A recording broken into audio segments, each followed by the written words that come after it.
আমার যে কি হয়েছে। কি হয়েছে কাকিমা? আরে একদম রুচি নেই, ভাত খেতে ইচ্ছে করছে না। দেখো অল্প করে ভাত নিয়েছি আজকে। বলছি কাকিমা, এটা অল্প ভাত? আমার তো মনে হচ্ছে হাঁড়ি কড়াতে যা ভাত ছিল সব একেবারে ঢেলে নিয়ে বসে পড়েছো।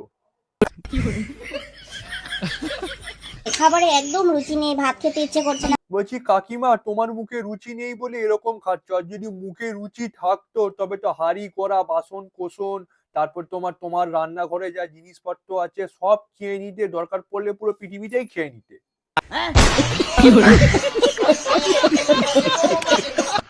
আর একটু পালং শাক করেছি, এই যে মাছ নিয়েছি, আর একটু পালং শাকের বড়া।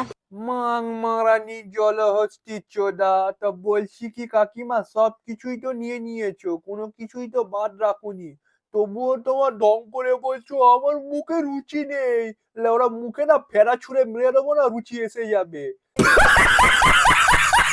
বলছি মুখে রুচি নেই বলে মারা সোশ্যাল মিডিয়া নাটক করতে হচ্ছে। লেওরা লেউরি চুদি মারা, আর এখানে সামনে একতলা ভাত নিয়ে এসে খেয়ে হাতি চোরা জলহস্তি চোদার মতো হচ্ছে। লেওরা মাং মারানি মারা জলহস্তি চোদা। ফুট মারা।